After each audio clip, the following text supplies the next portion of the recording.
So perhaps we'll meet again somewhere here or maybe somewhere else. Let's see what the future holds. So in this session we're going to be looking at some toolkits of how to continue and carry the journey forward. A few tips on things we can remember which can help us in our daily practice. So I'm going to start off this part and then Sarah will continue for the rest of the session.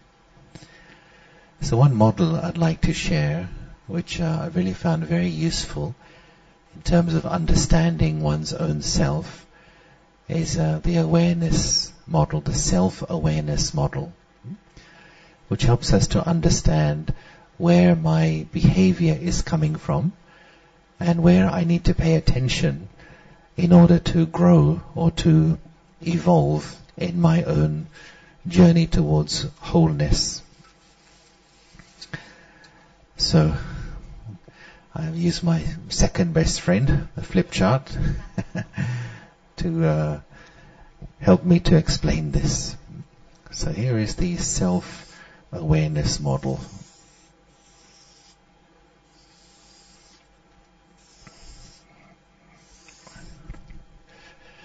Can you see where you are? Yeah? Okay, so what this tells us is that there are four main areas from which our behavior emerges. The first one is to do with things that you know. Now we all know some things. And you know that you know those things. So can you give me a practical example of something you know how to do and you know that you know it?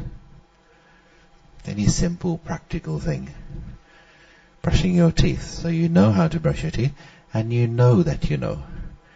Fine. Anything else?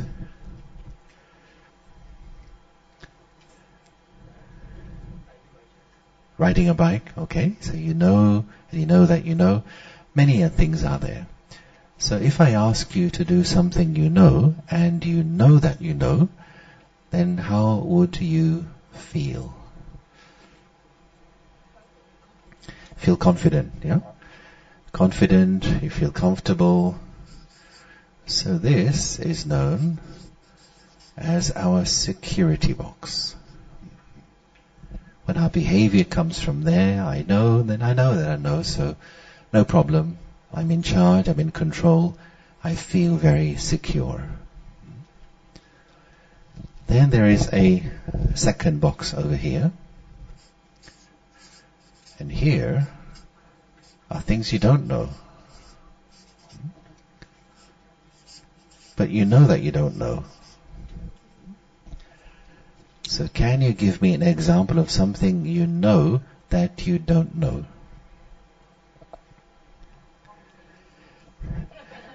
You don't know quantum physics? Come on, I thought everybody knew that one. Okay. Something else? Sri Lankan language.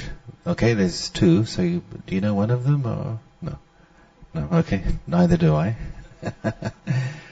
So there's so many things. You don't know how to fly a plane, I presume. You don't know how to make Turkish baklava, do you? No, maybe some of you do.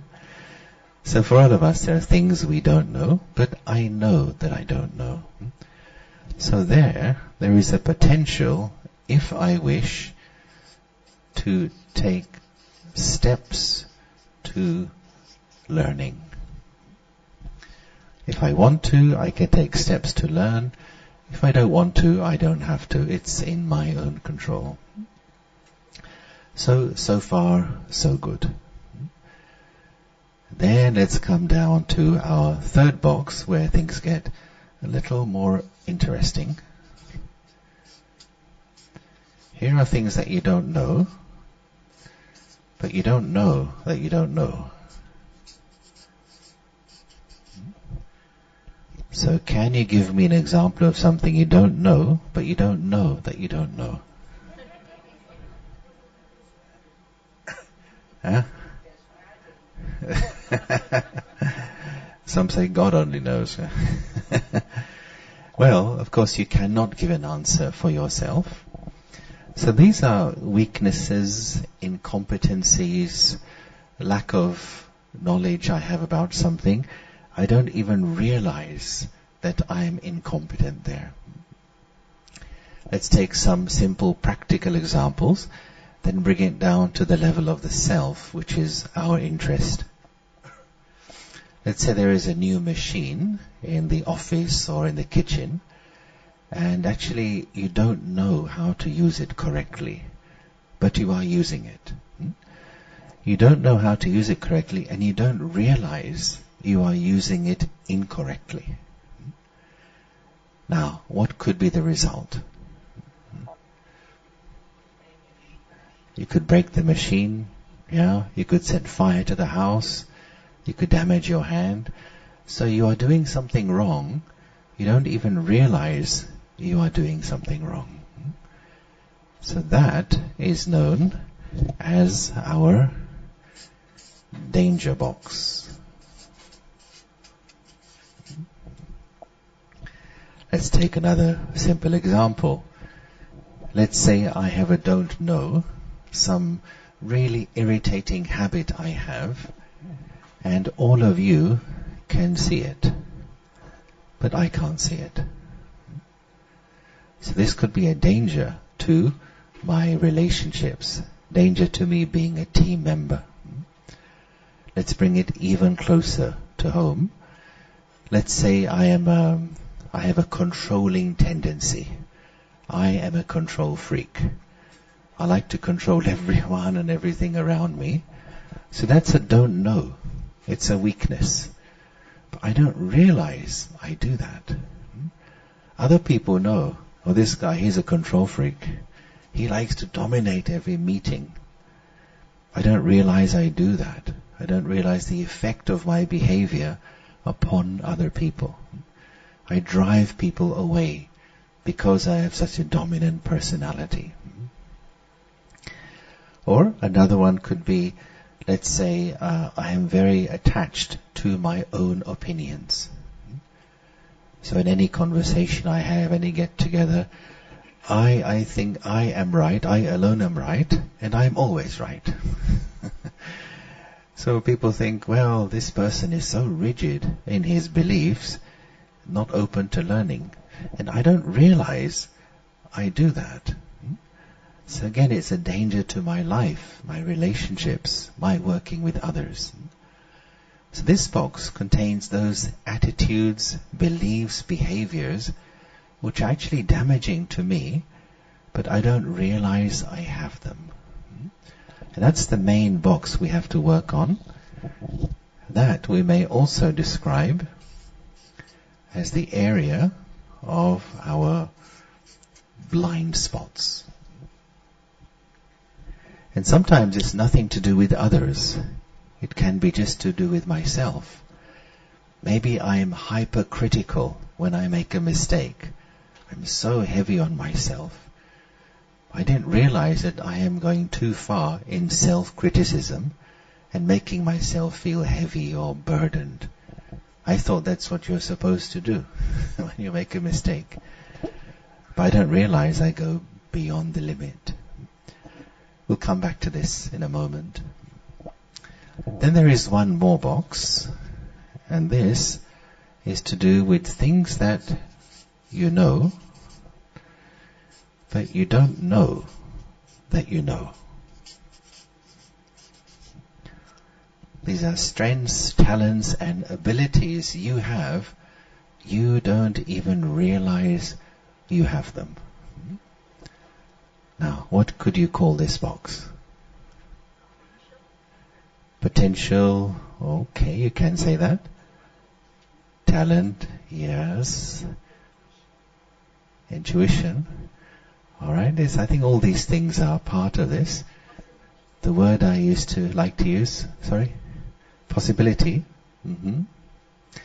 Well, the word I like to use, which I think encompasses what you've all said, this is your magic box. Because these abilities, as if by magic, automatically they enter your life, your relationships, your work, without you even calling upon them. It's something you have inbuilt within you, something hardwired. For example, let's say there is someone who's really very difficult to work with, and everybody tries to avoid that person.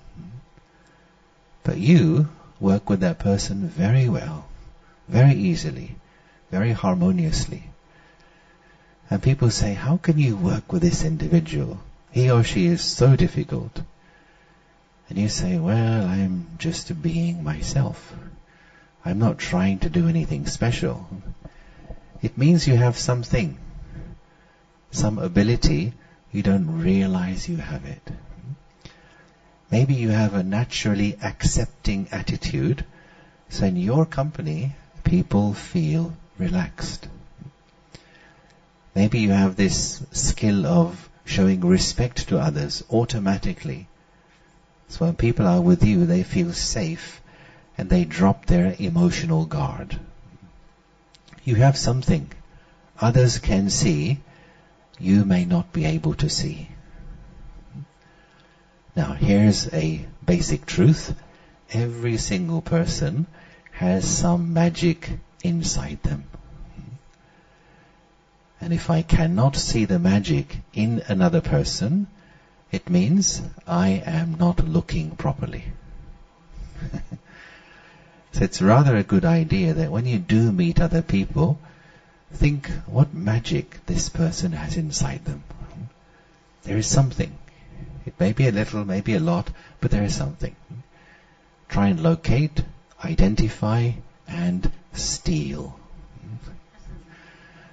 This kind of stealing is okay. Because that person still has it. So you think, oh, look at this person, so humble, or she's so cooperative, or he's so courageous. Let me also develop this in myself. Let me also work on this.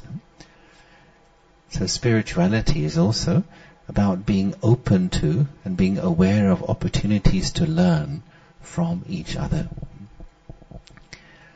So, what do we want to do?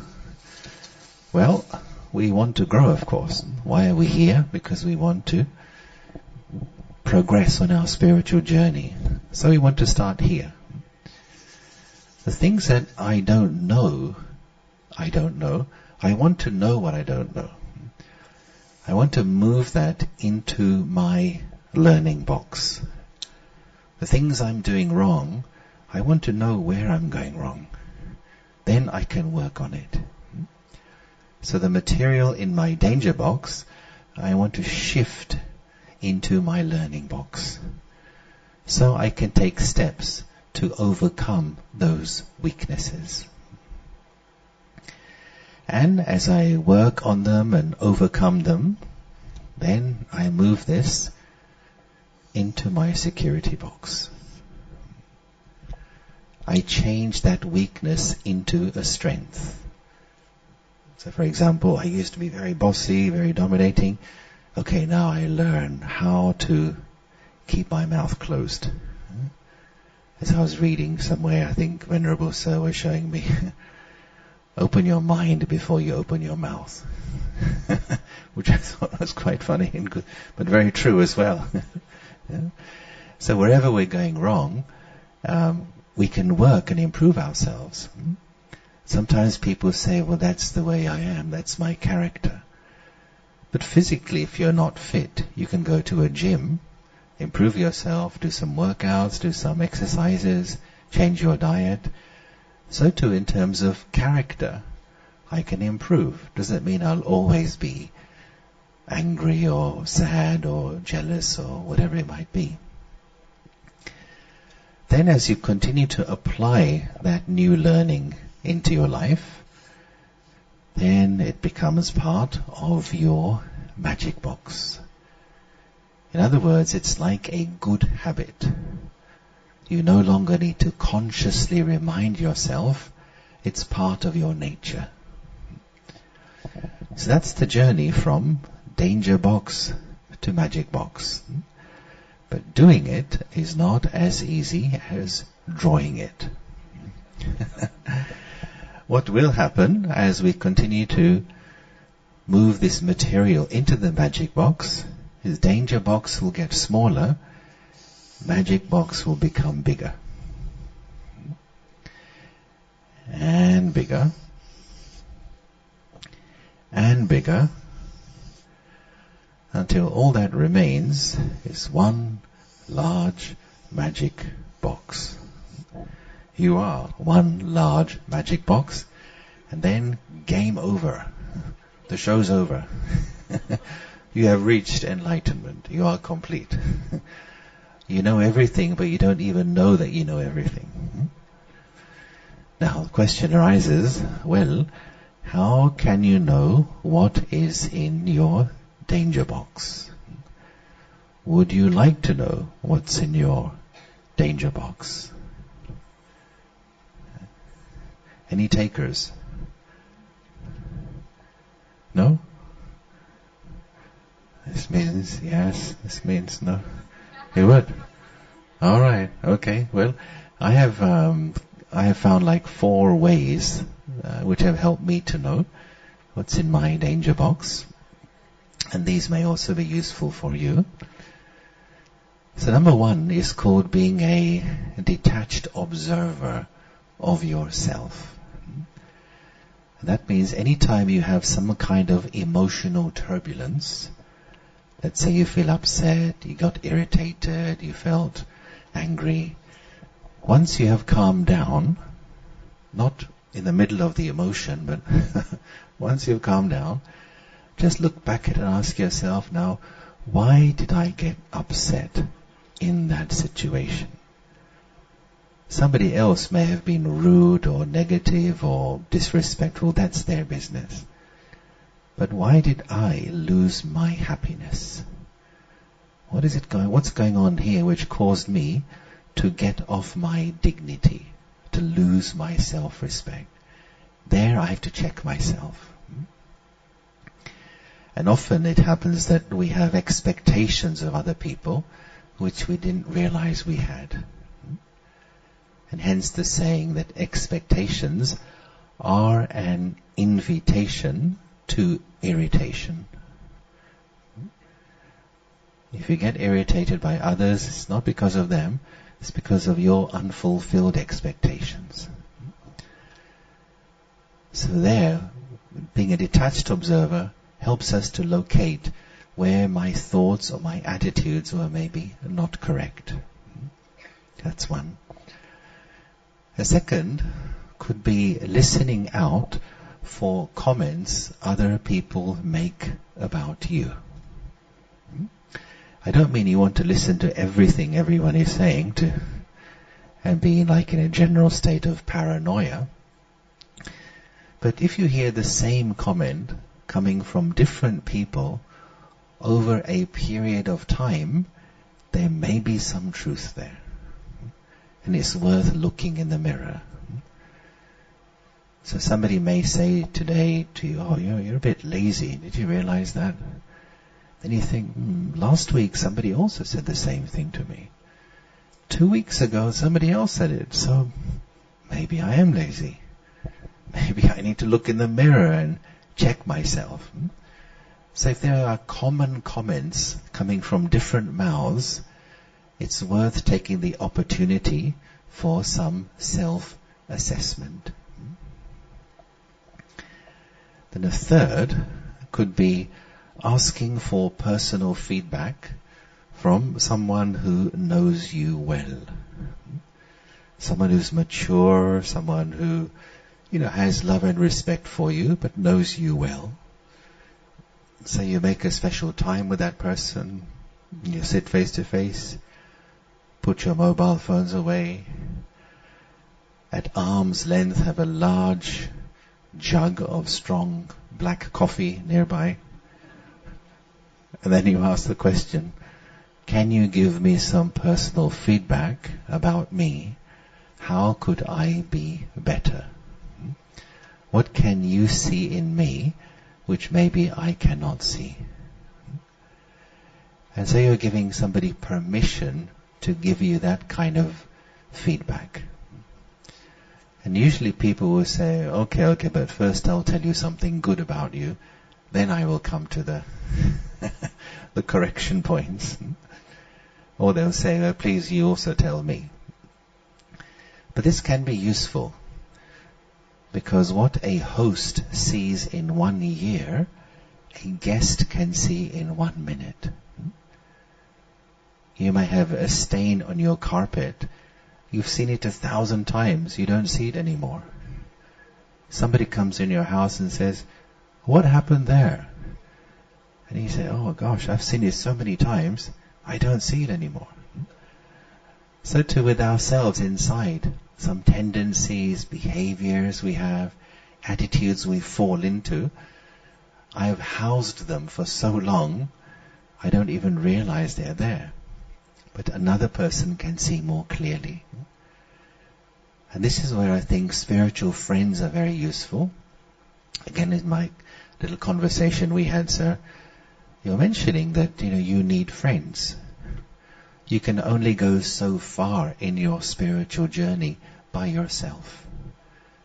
You do need friends to sometimes point things out, or guide you, or encourage you, or bring out the best in you.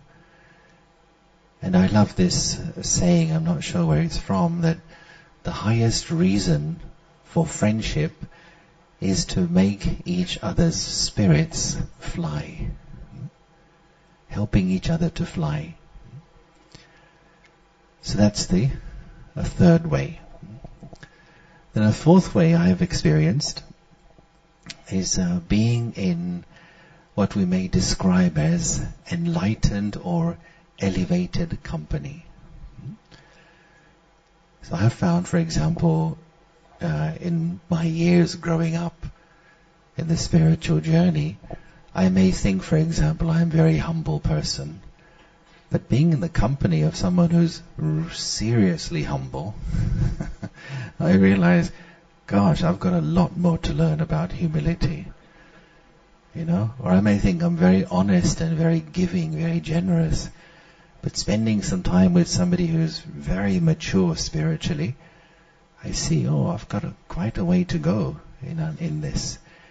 So not to be lost in my own bubble of my own reality.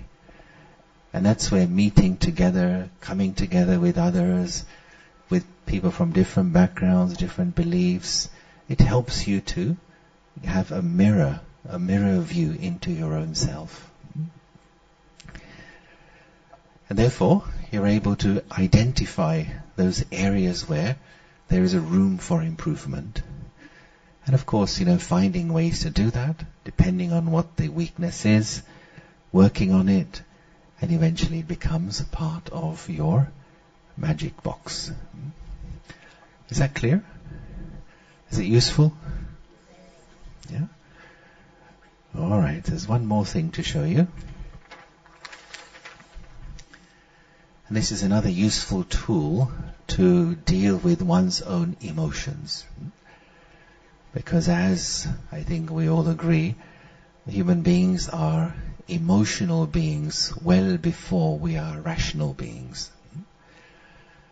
People's behavior generally is driven by the way they feel. So in some places emotions are more expressed, other places they're more suppressed, but they're still there. Even suppressed emotions can be driving your choices, your behaviors, your interactions. And how to be in charge of your emotions, how to be the boss of the way you are feeling. Here is a model which helps us to understand what's in our control and what's not in our control.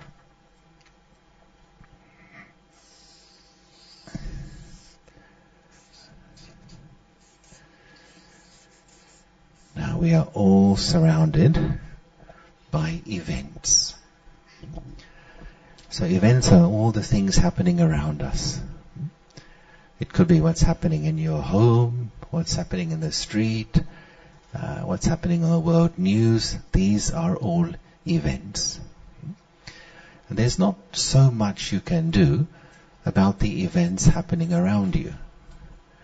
But what we do, very, very quickly, without even realizing, is we ascribe meaning to those events.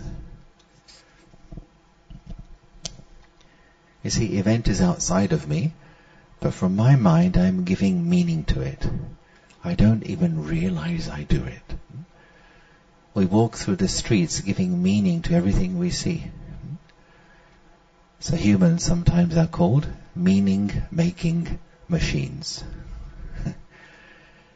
So for example, something could happen here in front of all of us. It's one event. But each one can give individual meaning to it from their own mind. So for me it could be something, that's a bad thing which happened. Somebody else sees the same thing and thinks that's a disaster. Somebody else sees the same thing and thinks that's so embarrassing. Another person sees the same thing and thinks that's so funny. Funniest thing I've seen all year.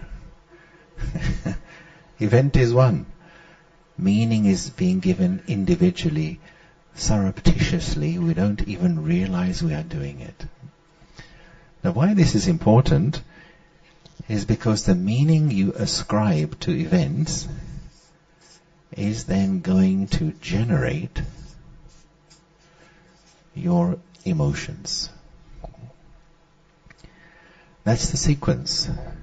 First something happens, then your mind gives meaning to it very, very quickly, and thirdly, also just as quickly, an emotion is generated. So event meaning emotion, event meaning emotion. It's a very, very fast process. Now because it's so fast, what we think is happening is that the event is creating my emotions. So for example, we say things like, I feel very angry because of what you said this morning. I am very upset because of what happened yesterday. I am XYZ because of ABC. True or false? We say it, but it's false. I'm not angry because of what you said. I'm angry because of the meaning my mind is giving to what you said. It is the meaning that's creating my emotions, not the event. I'm not upset because of what happened yesterday. I'm upset because of the meaning my mind is giving to what happened yesterday. In simple terms, events do not create your emotions. It's the meaning you give to events which creates your emotions. Now, this is both bad news and good news for us. The bad news is you can no longer blame anyone else for your negative emotions. So, sorry about that. But good news is exactly the same. That is, if you choose the meaning you give to events, you choose how you feel. You are the boss of your emotions. You have freedom. You can live in a state of inner freedom if you choose the meaning and if you upgrade the meaning you are giving to events. Now the question arises, well, what is meaning made up of? What composes meaning? What are the constituents of meaning? What is the meaning of meaning? So there we look at the three main ingredients of meaning. Won't go into the detail of all of them. Let's look at one or two. So one thing which gives meaning is context. When you change the context of something, you give a completely different meaning to it. And so the question arises, in which context should you see life? What is a good context for life? Now we could do an exercise, but due to time constraints, I'll just go into it. So some people say, well, life for me is a battlefield. I'm always fighting at home, fighting in the traffic, fighting in business. For me, life is like a battlefield. Some people say, well, for me, life is like, it's a business. It's all transactional. You know, you're in life to try and get as much as you can from others and to be the winner. It's like a race. Some people may say, well, for me, life is a school. And that's a context that we would recommend. So would you like that one? Life is a school? Do you like that? So if life is a school, then who are we? Students. If life is a school and we are students, who are the teachers?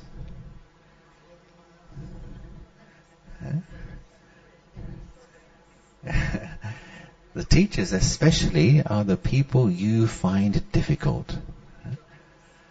Now, do you have at least one difficult person in your life? Is that person in this room? Is that person sitting near you? Okay, no need to answer that question. But for all of us, there tends to be at least one or maybe more people we say, oh, this person pushes my buttons. Very good at pushing my buttons. It's like they have a degree in irritation. They know the art of irritating. So what to do? How to stop someone from pushing your buttons? How to stop that behavior? Sorry?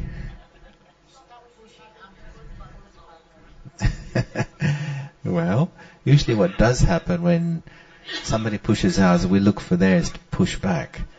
You push mine, I push yours, you push mine, I push yours. We get into a button pushing contest, which is the slippery slope to insanity. And that happens in a home between two people. It happens in business. It also happens at the highest levels of leadership in the world. It is the madness of the ego. We could try it the British way. We could say to the other person, excuse me, would you please mind not pushing my buttons? Well, this probably won't succeed for too long. There's only one real solution, and that is I deactivate my buttons. So next time somebody pushes, there is no reaction. Now I learn to have greater stability. I learn to be the owner of my happiness, my peace of mind. That's where spirituality, meditation comes in. Now imagine going to a lift, pushing the button, and it doesn't work.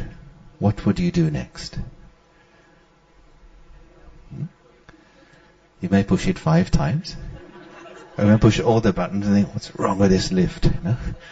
But eventually, you get the message. The lift tells you, we're not going anywhere today. So then you come out and take the stairs. In the same way, if I really develop my own emotional stability, I am giving a message to the other person, non-verbal message, that is, you can no longer upset me. You can no longer make me angry. Non-verbal. Don't say it. But let your behavior indicate this.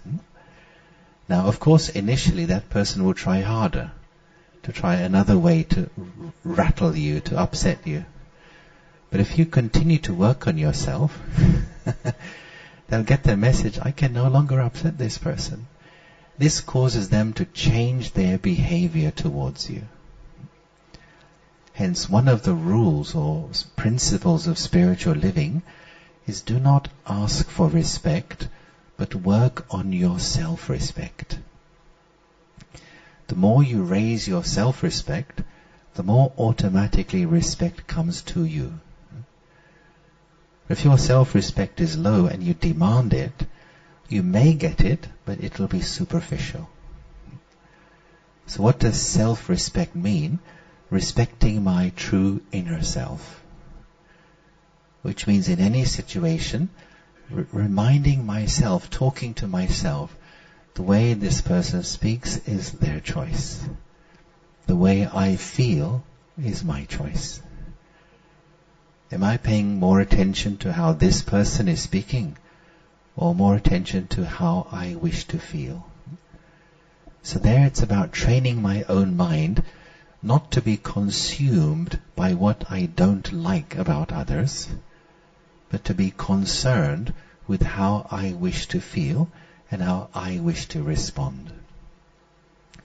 So changing the context in this way, seeing it as a school, changes the entire meaning of the situation for you.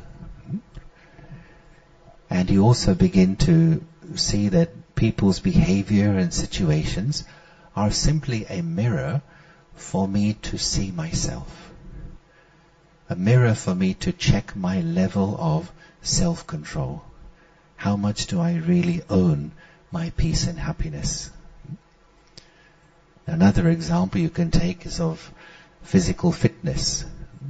As I mentioned earlier, if you want to be fit, you may go to a gym. And people who really want to be fit, they hire a personal trainer to guide them, to discipline them, to teach them how to exercise. So too, let's say you find someone difficult to tolerate. Consider that person to be your trainer. So write on their forehead, my tolerance trainer. Remove the word difficult person. So let's say you're in a social occasion, you're having fun, and the person you find difficult also comes into the room. Talk to yourself, my tolerance trainer has just arrived. Change the meaning for you. My patience tutor has just entered the room. My forgiveness teacher has just come. So inside you're reframing, relabeling the situation, not just so it doesn't bother you anymore, but it helps you to grow. So to be spiritually aware or spiritually smart is to know how to use life to make you evolve, to make you grow and come closer to your destination. So change the context, and you change the meaning of the situation, and therefore you change the way you feel. Can you see? And does it make sense? Yeah. Okay, there's two more. I won't go into them. I'll just label them so you can think about them yourself.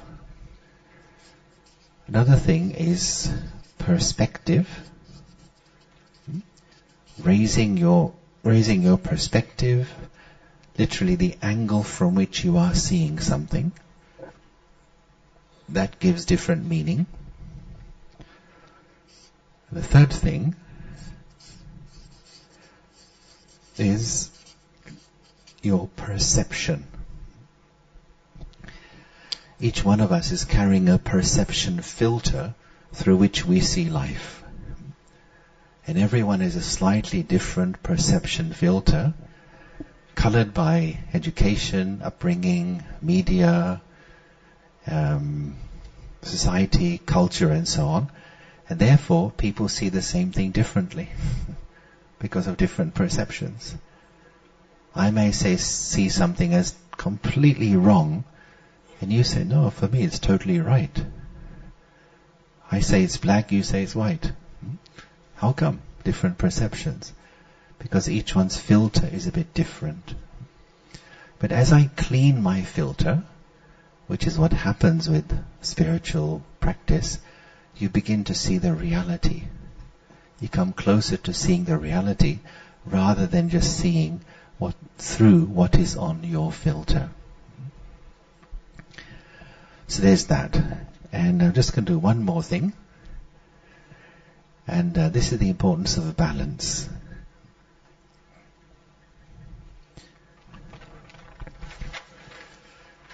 Now, we're all interested in developing virtue within ourselves, such as patience, love, kindness, etc. But each virtue must be balanced with another virtue.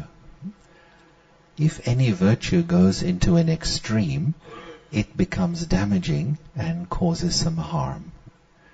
Let's look at which virtue balances which other virtue. One or maybe two examples. So consider this to be the balance point. This is like a seesaw. So one end of the seesaw, we have the beautiful virtue of self-respect. Remain in your self-respect. But what is the other virtue which has to balance our self-respect? Well, that's something we don't want. Something good. A person who has real self-respect, you will notice in that person a genuine humility. Okay? Self-respect and humility are two sides of the same coin.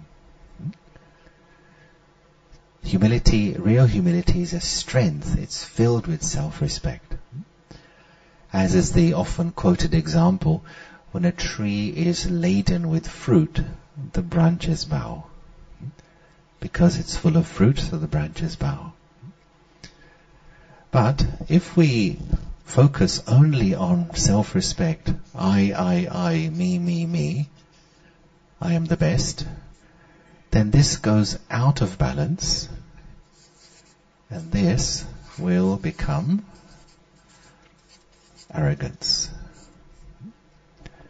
So too much focus on self and not enough on humility, that self-respect will change into arrogance. I am the best, look at me, I have the best ideas, give me credit, give me praise, give me attention. What about if you go too much the other way? Too much emphasis upon being humble, and it's no longer real humility. What does that humility change into? What is corrupted humility? That's part of it, yeah. I think the overall word here is to be subservient. Like being a doormat. People wipe their feet on you. So subservience, don't look at me, I'm useless. I'm nothing. I have no value. Sorry even for breathing. I apologize for my existence. I'm exaggerating there. But subservient, feeling less all the time. I have no value. So this is what happens when virtues go to an extreme.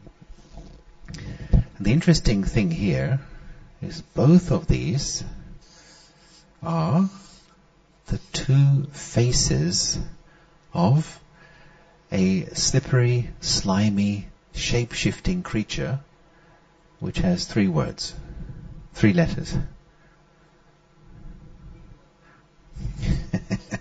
Yeah. These are the two faces of ego. One is the big head, I am everything, look at me, I'm the best, attention to me please. The ego says that, I'm not saying it to you, but yeah. Right?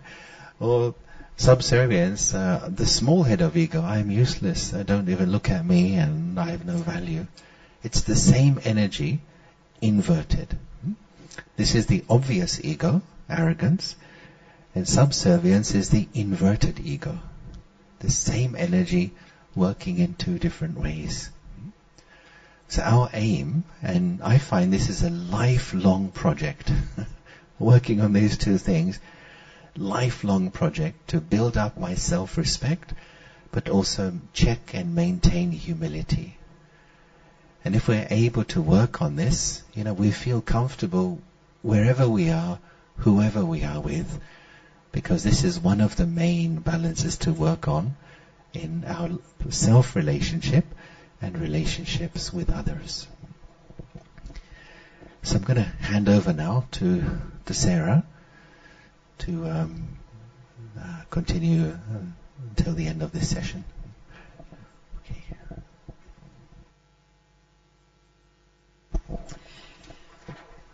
Okay, a slight change of emphasis, but very similar message. Would you want to just stand up for 1 minute and just move your energy? Is Amita here? Yes, she is. Can you just give us a 2-minute energy boost? Do you mind? Yeah, come here. Just because we're slightly changing tack. So, I'm sure we could have heard a lot more. We could have listened to you all morning, Yogesh. It's a very interesting way of looking at things and very, very useful. So we're sorry if this is a little bit crowded, but I think what you've, and some people have said to me, I'm still not sure how to meditate. So we'll take that feedback. But I think you're getting a flavour of things from this weekend and lots of ideas.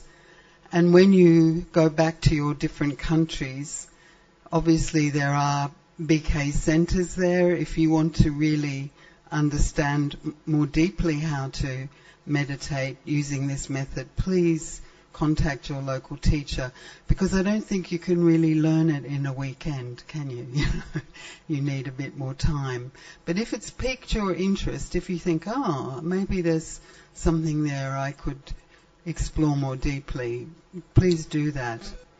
And so this morning we're really talking about resources, and one resource that they asked me to share with you was a book that I wrote with, or co-wrote with my another author, a psychologist, called Stillness in the Storm, 7 Tools for Coping with Fear and Uncertainty. So, just as Yogesh is explaining, how do we put these spiritual principles into our life, and in a way, how do we evolve? And another way of looking at that really is, how do we realize the same kind of concepts but just put into a slightly different language? What are the things that enable us to really stay firm on that inner core of stability, to know that aspect of ourselves when life throws us challenges? And I think another concept you've picked up from us is this idea of karma. How do I not create more negative relationships or send out negative energy to the world? Because what I really want to do is reduce that impact. And so the chapters that I've got in this book, I'll just write them up for you.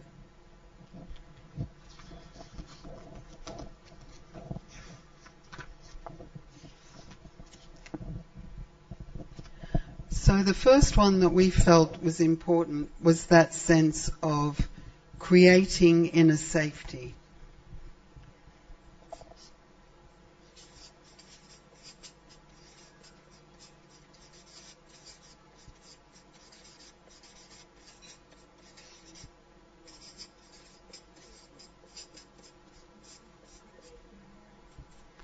Creating inner safety.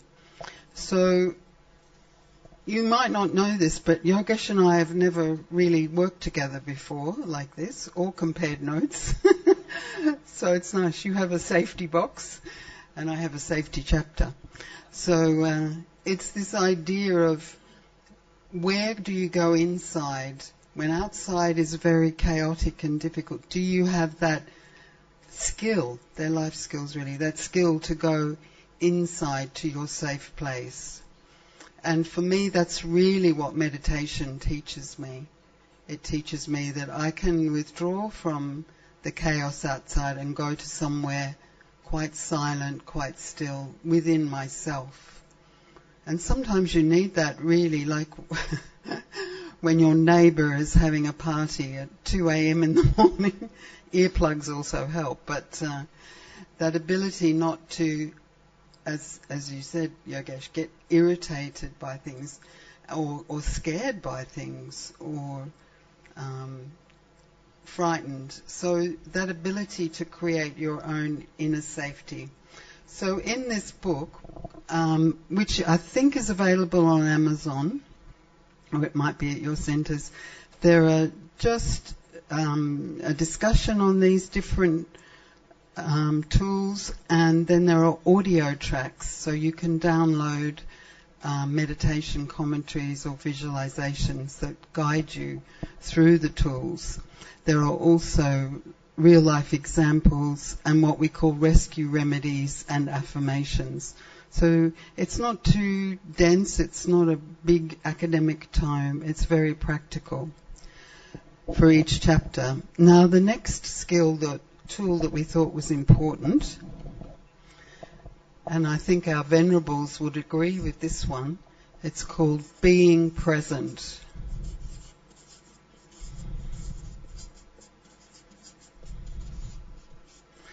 So I think you said, Venerable, I'm in the present moment. I live in the present moment. So he's a very good example of this spiritual strength, because the past is finished, the future is just a possibility. Our reality, in fact, is in the now. And you may have heard of a book called The Power of Now. It's a kind of spiritual realization that a lot of people have. Actually, all I have is now. And that's a spiritual practice, to be present. And when you can be present to this current moment, then a lot of the skills that Yogesh described open up for you, because you accept what's coming. You're not resisting it. You're accepting what we might sometimes call the drama or the dharma. It's a play that's happening, and I'm present. And so you also need to be present to your own feelings and emotions, and also to be able to be present with others. I'm sure you all have had this experience when you're talking to someone, in the middle of the conversation they turn around and look at their phone. And you kind of think, what? So we're losing this ability to be really present with each other, and especially when you're a healthcare professional, anyone in the caring professions knows, or a healer, knows how important it is to really be present to others. Now the third one is loving myself.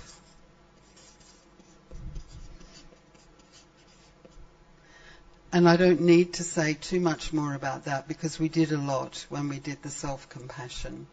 So it's the whole thing of that I am a being of love, I am a being of compassion, and I have the capacity, I can use that skill or that innate quality of compassion and love to care for myself. So we did that on the Saturday morning. Gosh, I've lost track of time. Anyway, we covered that. The fourth tool that we describe is called stepping back and accepting.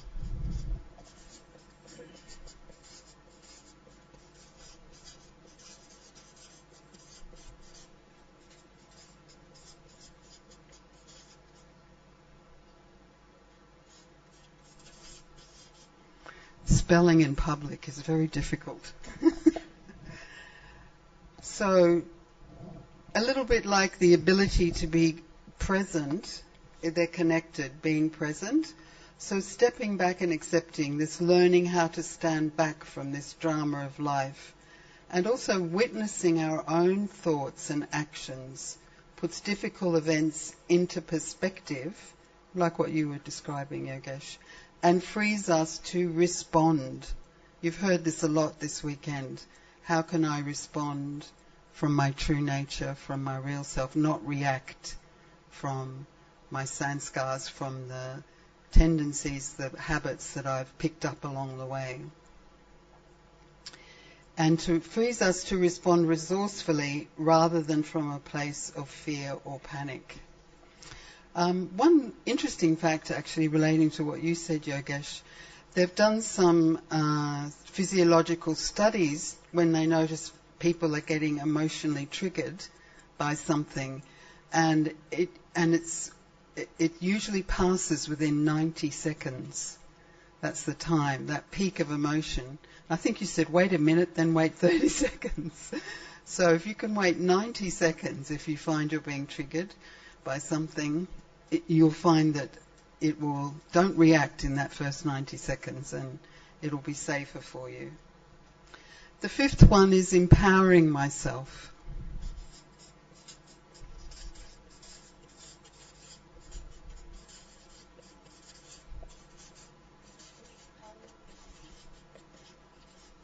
Empowering myself.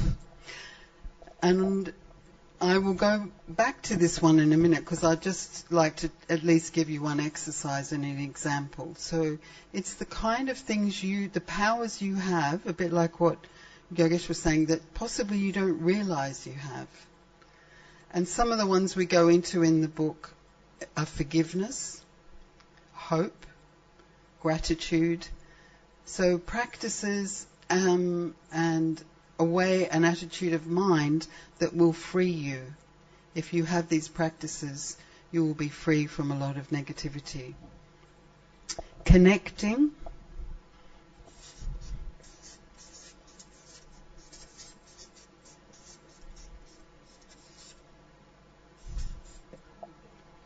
So connecting is connecting deep within ourselves. So we've been doing that a lot this weekend, connecting to my own inner nature, my own truth, and beyond ourselves.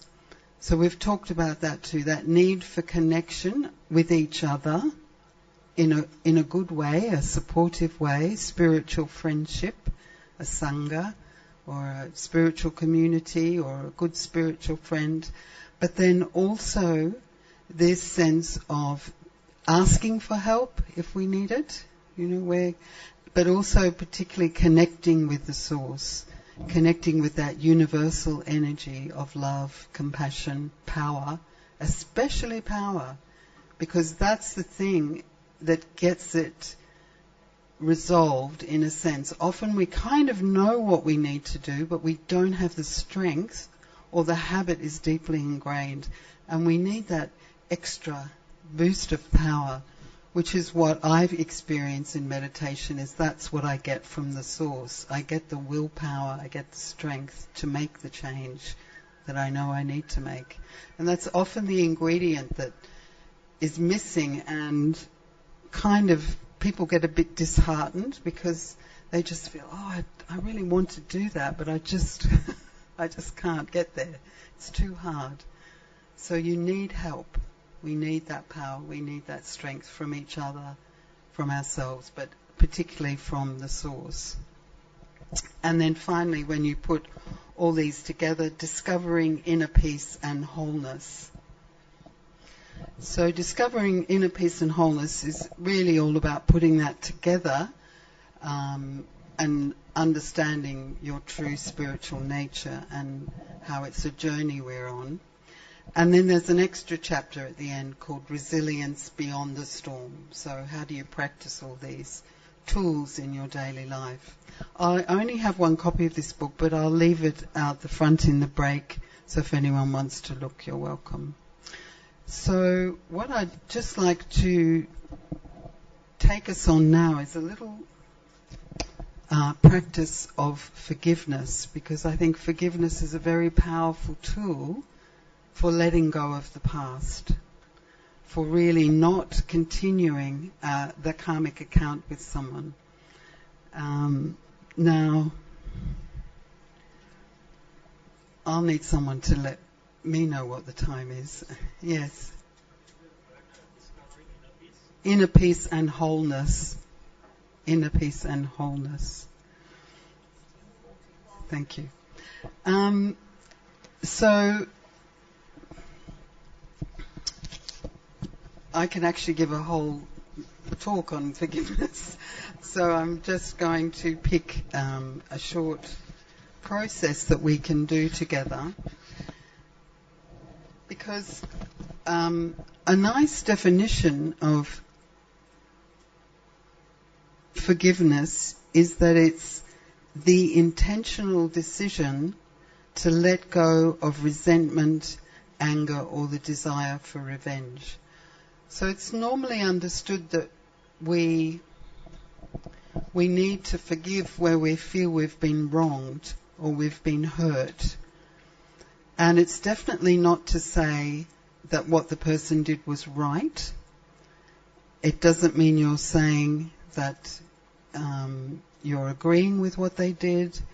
It doesn't even necessarily mean you can completely forget what they did, but you're going to let go of the pain of what they did to you.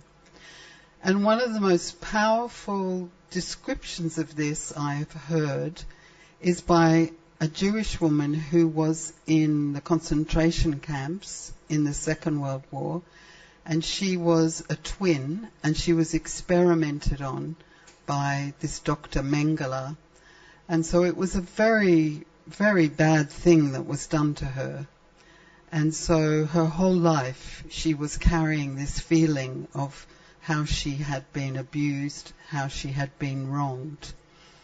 And they had a celebration, or not a celebration, they had an event where a doctor, a German doctor, and the Jewish people from the camp came together and they signed a declaration of peace, and the doctor agreed that this had happened, not the doctor who did it. And she was thinking, what can I do to thank him for at least giving this acknowledgement? And she decided, I will write him a letter of forgiveness. And when she was talking to her therapist said, it's not this doctor you need to forgive, it's Dr. Mengele, the one who did it with you. And so she was writing this letter to him, someone she absolutely hated with her whole body. And she had this powerful, powerful realization that she could forgive him. That it was her right, her choice, her capacity to forgive. He couldn't make her forgive him, but by deciding, I choose to let go of the pain that you caused me. And often when we're holding on to anger or resentment or bitterness, who is it hurting? Is it hurting the other person? No, it's hurting us, isn't it? It's a feeling that's, sometimes people say it's killing us from the inside. So if, and there's been lots of research done on the power of forgiveness, how it helps us psychologically, our physical health, our relationships, increases empathy and compassion. But for me, listening to her, what it was realizing I can forgive. It's a power in me, and it's a way of freeing me from the past. In fact, I think I've got her quote. Yes, this is a quote from her. Forgiveness is really nothing more than an act of self-healing and self-empowerment. I call it miracle medicine. It is free, it works, and it has no side effects. I believe with every fibre of my being that every human being has the right to live without the pain of the past. So this is what we're trying to do when we're settling our karma, when we're not creating bad accounts, we are creating good ones. So we want to be free from the pain of the past. So there's lots that we can talk about forgiveness, but there's an understanding that it doesn't happen instantly. Sometimes it can take years to really feel, yes, I've let go of that hurt. But there is a process for it, and the first one is acknowledging and being aware of the pain. And then, because, like we did on Saturday morning, because I am experiencing pain, I'm giving myself kindness and compassion. So that self-compassion step. And it could be, in your life, it could be the smallest thing. It might be the way someone treated you at work with disrespect. It might be the way your parents treated you, something in society, but some hurt that you're still carrying in your heart. You understand the causes, which I think, again, is what Yogesh was talking about. You understand that there were many, many things that made that personal situation happen. It's multifactorial, and really maybe looking at your perspective of it. Making the decision to forgive, and this is really important, setting your intention. And Desmond Tutu wrote a beautiful poem saying, it's the prayer before the prayer of forgiveness. I'm not ready to forgive yet, but I kind of like to be. So it's a very powerful poem, which I can read you if I have time. Letting go, so we make the decision, set our intention, working through the pain, letting go of the resentment, moving towards forgiveness. And then as we forgive and we let go of the pain of the past, we also need to take responsibility for protecting ourselves. So not to let it happen again is also important. Integration in healing and embracing the forgiving attitude. So really, it's a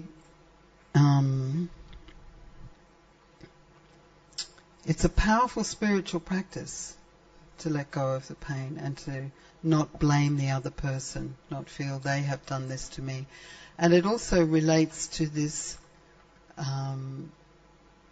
consciousness, which I think comes up in your model as well, Yogesh, of being a victim. Somehow, and I also like the model of the drama triangle very much. Like if you're a victim, you can also tend to try and be a rescuer, or you may be the perpetrator. You could be one of those three things. We're trying to move out of that way of being. But being a victim is a very powerful identity, which is we're trying to move away from, be self-empowering. So, forgiveness is the habit or a sanskar of a high soul. A powerful soul doesn't carry revenge or hatred. It uplifts others through good wishes and pure feelings. By forgiving, we settle the account with dignity and spiritual maturity without creating new bondage. And so this is also a good practice for people maybe who have already passed, because sometimes you think, well, how can I forgive someone who's dead? But it's the hurt you're carrying inside that you need to let go of. Forgiveness is the gift we give to ourselves. Holding on to hurt is like drinking poison and expecting the other to suffer. We can liberate ourselves from that inner burden. And we're responding with, we shouldn't ignore what's wrong, but rather respond with spiritual wisdom and compassion, not a reaction. And ultimately, when we've really reached a high stage, being a master, compassionate soul, generous and compassionate. So I'd just like to finish by taking you on a little meditation of forgiveness. And so this is just a 5-minute practice.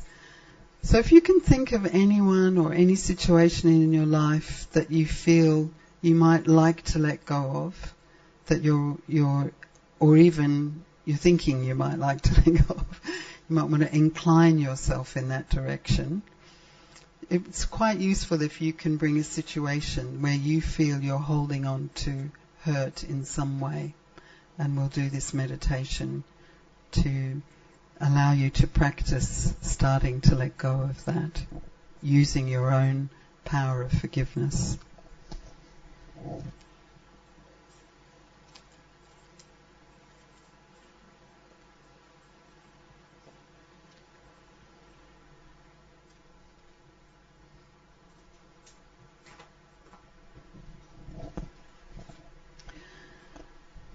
So I think you know the drill by now, and it's really quite good if you can keep your eyes even half closed. When we say keep your eyes open in meditation, sometimes it can be focused or unfocused. Sometimes it's a bit like daydreaming. So your eyes are open, but you're not really seeing through them. But just the fact of having your eyes open will keep you awake. So in this practice, I'm not asking you to look at my forehead or anything like that. I'm just asking you to have your eyes like you're daydreaming, just half open to keep you awake. So again, sitting comfortably. And this little practice of checking in with my body, letting it relax, and bringing myself into the present moment, perhaps by initially just focusing on my breathing, that gentle rhythm of breathing in and breathing out.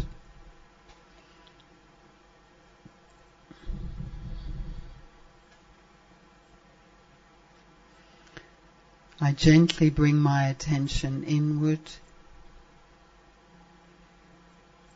breathing in peace, letting go of any tension. And I remind myself, I am that spark of living energy. I am that peaceful being.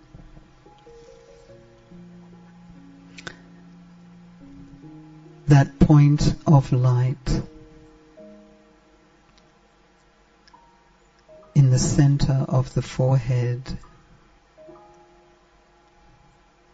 that is eternal, peaceful, and pure.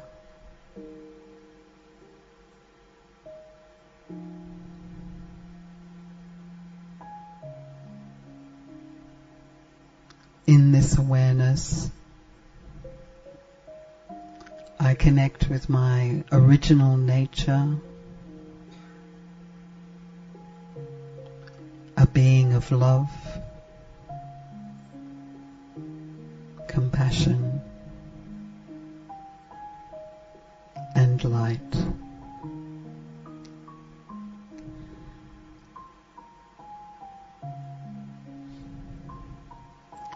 I stabilize myself in this awareness.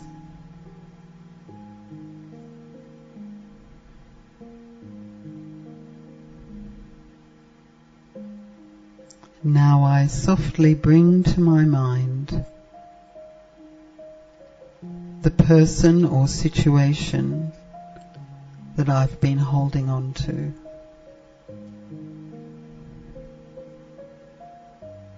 Not to relive the pain, but to release it.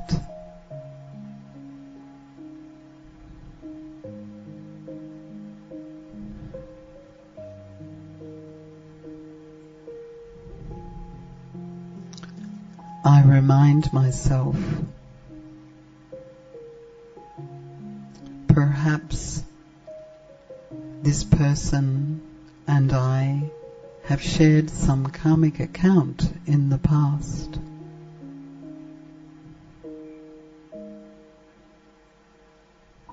And now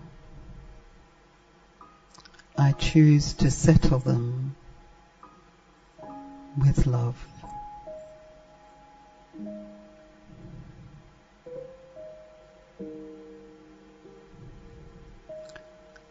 I see them also as a tiny star of living energy.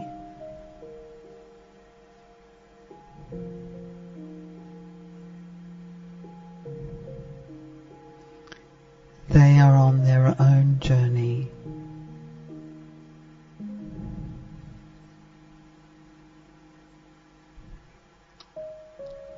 this tiny star of light that they are.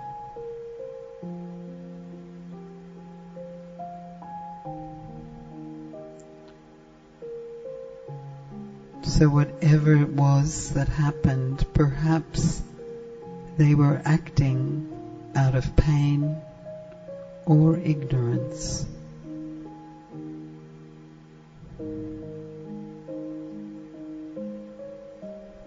I now allow myself to let go of the hurt,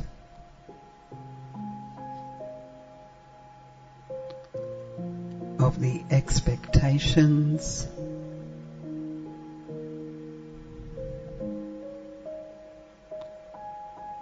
of the need to be right.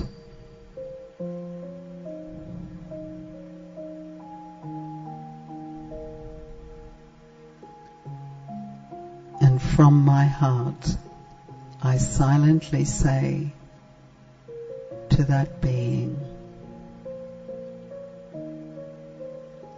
I forgive you.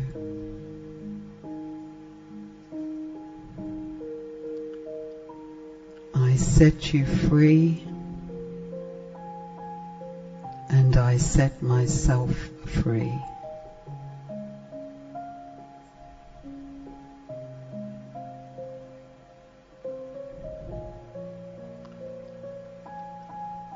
I see a wave of soft golden light from divine light filling my heart with deep peace.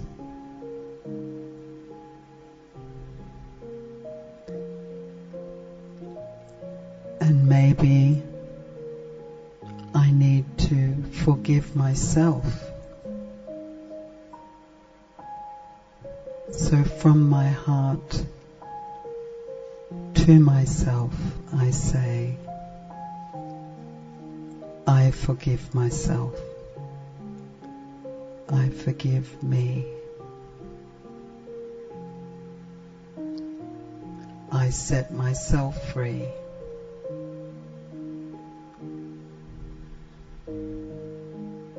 This wave of soft golden light from the divine light is filling my heart with deep peace,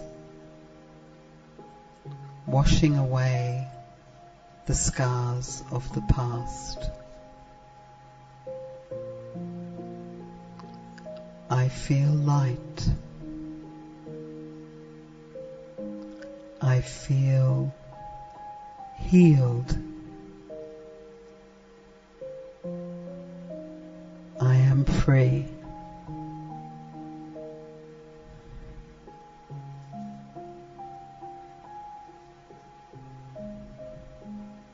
And again I come back to the awareness. I am a child of the ocean of compassion.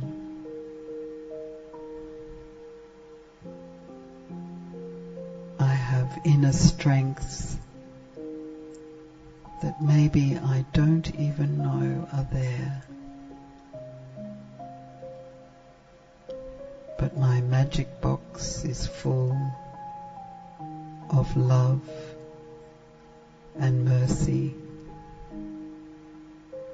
kindness and compassion for myself, for the person or situation that has hurt me, and for all sentient beings.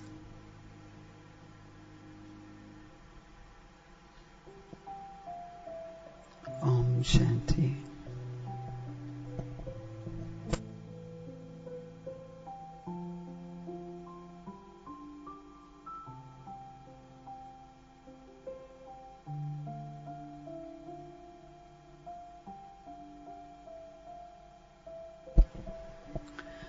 So I think that's us up to morning tea time now. And it's really, I think, Yogesh, is there anything you'd like to add or say? We're just giving you a little peek into that treasure store of things, tools, practices, ideas that you can use to really live your life in a way that where you are at ease. That's a very Buddhist